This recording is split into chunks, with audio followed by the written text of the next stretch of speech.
მინდა რომ ჩემი შვილიც იყოს თავის სასამართლოზე. დღეს რო არ იმყოფებოდა ძალიან გული დამწყდა სხვისი შვილები თავიანთ მშობლებს, თავის ახლობლებს ესიყვარულებოდნენ და მე კიდევ ვიჯექი და ჩემი შვილი არ იყო და ეს ჩემთვის ძალიან ძნელი იყო, ძალიან რთული იყო, მაგრამ ეხლა გახარებული ვარ, ვიმედოვნებ რომ 1 მაისს არის ჩანიშნული შემდეგი პროცესი და მე იქ ვნახავ ჩემს შვილს. იმყოფებოდა მისი ბებია აქ და ძალიან ვეღარ გაუძლო რომ ვერ დაინახა რეზო და არ იყო ძალიან განიცადა და ეხლა გახარებული წავიდა რომ იცის რომ შემდეგ პროცესს დაუშვებენ და სიყვარულით ვიქნებით და ცოტა მანძილი უფრო ახლოს იქნება და რომ დავინახავთ მაინც მოვისიყვარულებ. ყოველდღე რეკავს და როცა რეკავს ხოლმე სულ იმას გვეუბნება რომ დედა მამა აქციებზე იარეთ, უნდა რომ ვიაროთ.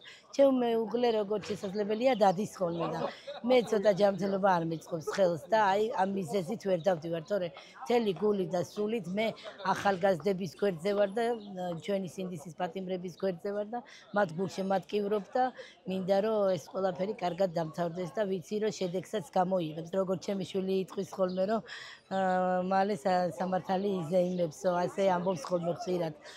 ცუდი კი არის რომ 4 კედელშია გამოკეტილი, მაგრამ მას რომ კრიმინალური დანაშაული არ ჩაუდენია და სამშობლოს სიყვარულისთვის ისიქ, ეს სიამაყეა იმისთვისაც, ჩვენთვისაც და ქუჩაში რომ დავდივართ და ხალხი სიყვარულით გვხვდება რომ თქვენ რეზოს დედა ხართ, რეზოს მამა ხართ, თქვენი შვილი არის გმირი, პატრიოტი, ეს ჩვენთვის სიხარულია და ეს ცოტა გვაძლიერებს.